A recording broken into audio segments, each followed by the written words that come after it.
नीतीश कुमार जी ने ये तीसरी बार पलटी मारी है। जब वो 2013 में भाजपा से पलटी मारकर उधर गए थे तो उस समय उनके पास क्या सबूत था। जब 2017 में राजद के साथ गठबंधन में थे, पलटी मारकर हमारे साथ आए, उस समय पर उनके पास क्या सबूत था। नीतीश कुमार जी पर सबसे बड़ा आरोप यह है कि उन्होंने राजद को वापस से जिंदा किया है। प्रधानमंत्री जी का जो कद है वो आज के समय पर भारत में इतना बड़ा है कि नीतीश कुमार जी पलटी उल्टी मारकर भी कितना भी घुलटासन भी कर लेंगे तो प्रधानमंत्री के कद क्या उनके आसपास भी नहीं पहुंचा। नीतीश कुमार जी का भारत के राजनीति में कद रहा है, लेकिन वो कद हमारी वजह से रहा। उनके जीवन में एक दौर आने वाला है जिसमें वो गाएंगे, कौन सुनेगा किसको सुनाऊं, इसलिए चुप रहते हैं। बिहार में सत्ता परिवर्तन हो चुका है। एनडीए गठबंधन अब खत्म हो चुकी है, चूंकि ना इसमें अब मांझी बचे हैं ना सहनी बचे हैं। अकेली भाजपा आप कह सकते हैं बिहार में बची है।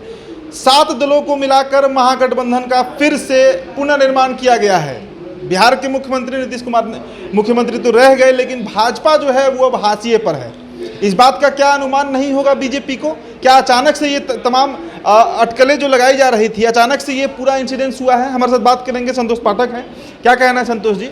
ये समय उम्मीद किया था आप लोगों ने कि इस तरह अचानक से इतना बड़ा मूव नीतीश कुमार लेंगे? देखिए, नीतीश कुमार जी ने जो मोड़ लिया है ये कोई बहुत अप्रत्याशित नहीं है। हमारी एक विचारधारा है और हम लोगों ने उस विचारधारा के अनुकूलता में ही इनसे, जब ये समता पार्टी बनाए थे तब से हम लोग इनके साथ थे। और हमारी ये हमेशा से कोशिश रही है कि नीतीश कुमार जी के साथ मिलकर बिहार में एक अच्छी सरकार हम लोग चलाएं। और आज जो इतना बड़ा परिवर्तन बिहार में दिखता है, इसमें एनडीए सरकारों की बहुत बड़ी भूमिका रही है। नीतीश कुमार जी का जो व्यक्तिगत स्वभाव है और उनका जो ईगो है, उसने नीतीश कुमार जी को एक परिपक्व नेता होते हुए भी जमीन पर खड़ा करने का काम किया है। भाजपा ने शुरू से उनके समर्थन में उनको पूर्ण, एक प्रकार से हम लोग कह सकते हैं कि जिस प्रकार से वो सरकार चलाना चाहते थे उसकी पूरी आज़ादी भाजपा ने उनको दी। ठीक है। मुझे लगता है कि अब वो जिस गठबंधन में गए हैं, अब वो उस आज़ादी को तो नहीं इंटरटेन कर पाएंगे जैसी आज़ादी हम लोगों ने उनको 96 के बाद से दी है। लगातार 27-28 वर्षों से हम लोग सरकार में रहे, विपक्ष में रहे, शासन में रहे, विरोध में रहे, जहाँ भी रहे, नीतीश कुमार जी की एक बड़ी भूमिका हम लोगों के साथ रही थी। आज नीतीश फिर अपनी जो राजनीतिक विरासत है उससे पलटी मारकर कहीं और चले गए।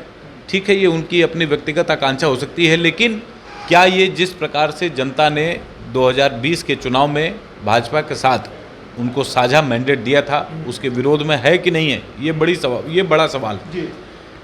मैं जो देखता हूं कि नीतीश कुमार जी को जिस मैंडेट के साथ, जितनी तत्परता के साथ भाजपा ने उनका समर्थन किया है, मुझे नहीं लगता है कि आने वाले समय में राजद के साथ उस प्रकार से वो एक आरोप लगाया जा रहा है संतोष जी, एक आरोप लगाया जा रहा है नीतीश कुमार की तरफ से कि आप लोग उनके कुछ विधायक तोड़ने के लिए 5 करोड़ 6 करोड़ 10 करोड़ तक की बोली लगा रहे थे। सुन लीजिए बात पहले, और ये बात बजाबते उनके पास सबूत के साथ है। जिस सबूत को वो बोले कि मैं नहीं लेकिन मेरे लोग इसे बहुत जल्द जनता के सामने रखेंगे। इसमें कितनी हकीकत है? क्या आरसीपी सिंह को एकनाथ शिंदे आप लोग बनाना चाह रहे हैं? मैं एक सवाल पूछता हूँ, नीतीश कुमार जी ने ये तीसरी बार पलटी मारी है, तीसरी बार। जब वो 2013 में भाजपा से पलटी मारकर उधर गए थे तो उस समय उनके पास क्या सबूत था। जब 2017 में राजद के साथ गठबंधन में थे, पलटी मारकर हमारे साथ आए, उस समय पर उनके पास क्या सबूत था। और आज 2020 का जो जनादेश मिला, 2022 में वो वापस पलट गए। पिछले 3 सरकारों को अस्थिर करने में नीतीश कुमार जी की बड़ी भूमिका है, इसमें कहीं किसी को कोई संदेह नहीं है। और हर बार वो कोई ना कोई कारण गिनाते हैं, हर बार कोई ना कोई कारण गिनाते हैं। हमारे साथ तो एक नैसर्गिक संबंध था उनका, और आज अगर वो कहेंगे कि उनके पास कुछ सबूत है, कुछ प्रेजेंट कर देंगे, कुछ दिखा देंगे, आज सारे अखबारों में, सारे प्रमुख चैनलों में, देश में जितने भी प्रमुख चैनल हैं, जितने भी पोर्टल हैं, जितने भी मीडिया के जितने भी संस्थान हैं, उन्होंने अपने हेडलाइन को किस प्रकार का नामकरण किया है, ये नीतीश जी के राजनीति को दर्शाता है। सबने कहीं पर पलटासन, कहीं पर पलटू राम, कहीं पलटू मार, कहीं झटकू मार, इस प्रकार के नामकरण के साथ नीतीश कुमार जी को अलंकृत आज किया हुआ है। तो ये क्या हमारी वजह से हो गया? हमने उनको क्या धोखा दिया? प्रधानमंत्री जी ने 40 से ज़्यादा सभाएं की थी बिहार में 2020 के चुनाव में। उन 40 सभाओं का ये प्रतिफल आया कि नीतीश कुमार जी के साथ भाजपा की सरकार बनी। हमने उनको कम सीटें जीतने के बावजूद उनको मुख्यमंत्री बनाया। लेकिन कम सीट जितवा भी तो आप ही लोग न थे। चिराग फैक्टर का बार बार ललन सिंह जिक्र करते हैं कि नहीं। देखिए, ये लोकतंत्र है, मुझे नहीं लगता कि किसी भी प्रकार का कोई फैक्टर कहीं पर काम करता है। जनता ने 2005 में जब नीतीश कुमार जी को मैंडेट दिया था भाजपा के साथ, तो उस समय पर कौन सा फैक्टर काम कर रहा था? 2010 में तो चिराग पासवान विरोध में ही लड़ रहे थे, उनके पिताजी तब जीवित थे, रामविलास जी, तो वो तो राजद के साथ ही गठबंधन में थे, तो भी जनता ने उनको अस्वीकृत किया और 23 सीट पर राजद को लियाकर सिमटा दिया था। जिस राजद के विरोध में बिहार की जनता ने लगातार मैंडेट देने का काम किया है, नीतीश कुमार जी पर सबसे बड़ा आरोप यह है कि उन्होंने राजद को वापस से जिंदा किया है और बिहार के जनता को उसी आतंक राज में वापस ढकेलने का काम कर रहे हैं। एक नारा आज लग रहा था और ये नारा कोई पहली बार नहीं लगा है, बजाबते जदयू के संसदीय बोर्ड से इसका विधेयक भी पास हुआ है कि देश का 2024 का prime ministerial candidate will be Nitish Kumar contesting against Narendra Modi in 2024। उसका कोई मतलब ही नहीं है।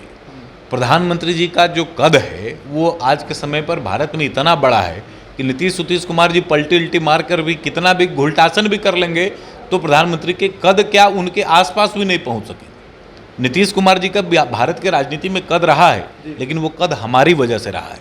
हमने उनको वो उतना मौका दिया, उनको उतना संसाधन उपलब्ध कराया कि वो भारत की राजनीति में अपनी एक पहचान बना सके। विदाउट भाजपा उनकी पहचान क्या है देश की राजनीति में? भाजपा के बाहर उनका कद कितना बड़ा है। और आज के इस वक्त जब पूरा का पूरा देश उनको पलटू राम कह रहा है तो उनकी कितनी बड़ी प्रासंगिकता भारत की राजनीति में रह गई, ये अब किसी से छिपी हुई बात नहीं है। हम लोग नीतीश कुमार जी के साथ चलेगी 24-25 तक। मुझे नहीं लगता कि ये सरकार चलेगी 24-25 तक, जब तक, क्योंकि ये विरोधाभासों वाली सरकार होगी। नीतीश कुमार जी का जो ईगो है वो इतना बड़ा है कि उसमें कोई एसिमिलेट ही नहीं कर पा रहा है।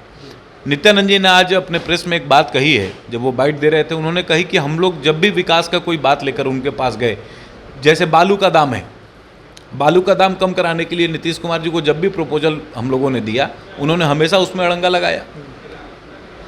हम लोग बहुत सारी चीज़ों को सहते हुए नीतीश कुमार जी के साथ सरकार चलाने का प्रयास किया, अच्छे से सरकार चलाने का प्रयास किया।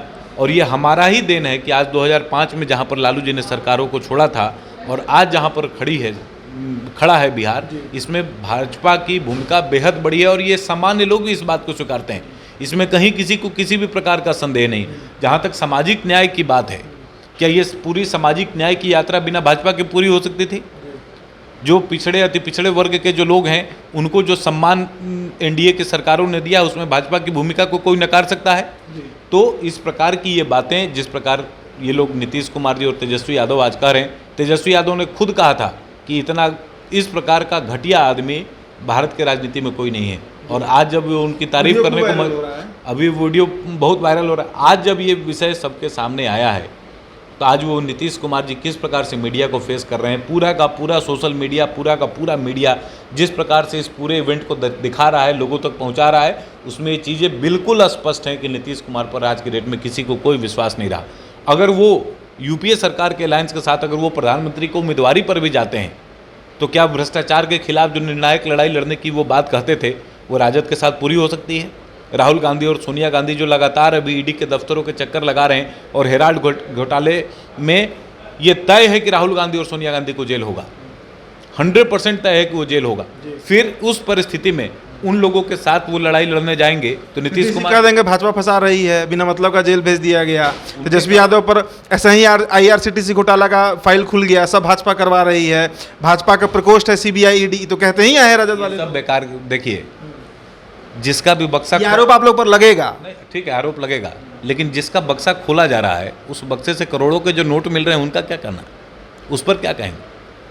अभी अर्पिता मुखर्जी पकड़ी गई हैं, पार्थ चटर्जी पकड़े गए हैं TMC के, तो क्या वो अलायंस में ममता बनर्जी रहेंगी कि नहीं रहेंगी? और उनके जब बक्से से, संदूकों से जब पैसा निकला, अभी इरफान अंसारी कांग्रेस के नेता और 3 विधायकों के साथ अभी बंगाल में पकड़े गए, इतने नोट मिले कि सरकार गिन नहीं सकी, पुलिस वाले लोग गिन नहीं सके। बैंक के मैनेजर को फ़ोन किया गया, रात में वो नोट गिनने की मशीन नहीं मिली, अगले दिन उसकी गिनती हुई। जब वो साक्ष्य प्रमाण सामने है तो फिर किस बात के लिए नीतीश कुमार कहाँ से, किससे को कहेंगे और कौन ये बात सुनेगा?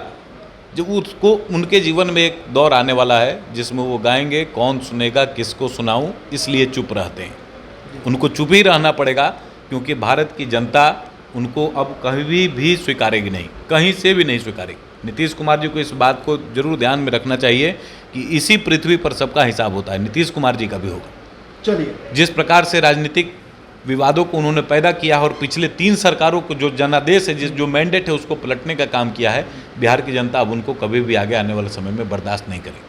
चलिए जो भी हो, लेकिन इस वक्त अगर फायदे में, मुनाफे की बात की जाए तो तेजस्वी यादव जरूर फायदे में है। तेज प्रताप यादव फिर हो सकता है बिहार सरकार में मंत्री बन जाए, तो काफ़ी खुशी है राजद खेमे में। और जदयू के लोग भी अब ये नारा लगा रहे हैं कि 2024 का प्रधानमंत्री कैंडिडेट नीतीश कुमार होंगे। आगामी क्या स्थितियां बनती हैं वो तमाम खबरें आप तक हम पहुंचाएंगे। बहुत बहुत शुक्रिया।